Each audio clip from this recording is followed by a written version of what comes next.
Hi, chemistry review today is going to be about sig figs. So sig figs stands for significant figures, and I like to call those the numbers that matter.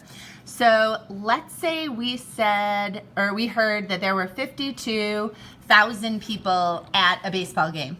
So I'm pretty confident in the 5 and the 2, they're actual numbers. So I know I have 2 sig figs here. These are probably just rounded. It's not like giving me an exact number. So I'm not very confident that this 0 was measured. So if the 0 is not measured, it does not count. All right, let's say instead they told me there were 51,946 people at the game.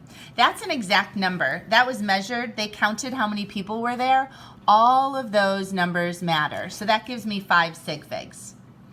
If they're actually measured 52,000 people at a game, you would put a decimal right there. And the decimal tells me these are actual numbers, actual counted measurements. And now I have 5 sig figs. So that decimal definitely tells me if a 0 is significant or not. Now let's say I was measuring something and I got 4.00 centimeters. The only reason I would ever put those 0.00 is if my tool measured to this and I was confident about those numbers. So here, all 3 of these numbers matter, so they are all significant. Otherwise, I would have just said 4 centimeters. All right, let's talk about really small numbers. 0.001.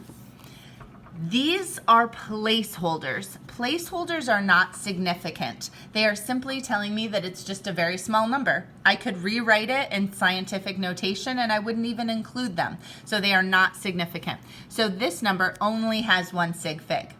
But if I wrote it again and my measurement was actually this, again, there's no reason for me to put a 0 after a number unless I actually measured it. So this one has 2 sig figs. Again, I don't count the 3 out front because those are placeholders. So when using sig figs in math, there's 2 different rules. For addition and subtraction, it's all about place value. So if I'm adding up 3 measurements, and I'm adding 3.0 and 3.21 and 4.65. This has 1 place after the decimal, this has 2 after the decimal, and this has 2 after the decimal. So my answer should have just 1 place after the decimal because that's what my weakest measurement had. I always have to go with whichever tool I use that had the least measurement.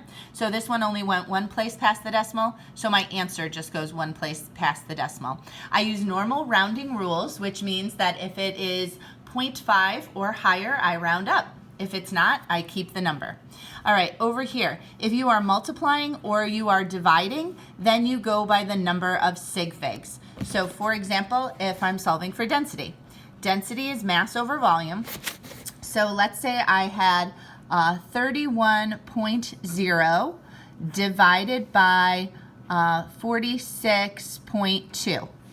3 sig figs, 3 sig figs. My answer has to be rounded to 3 sig figs.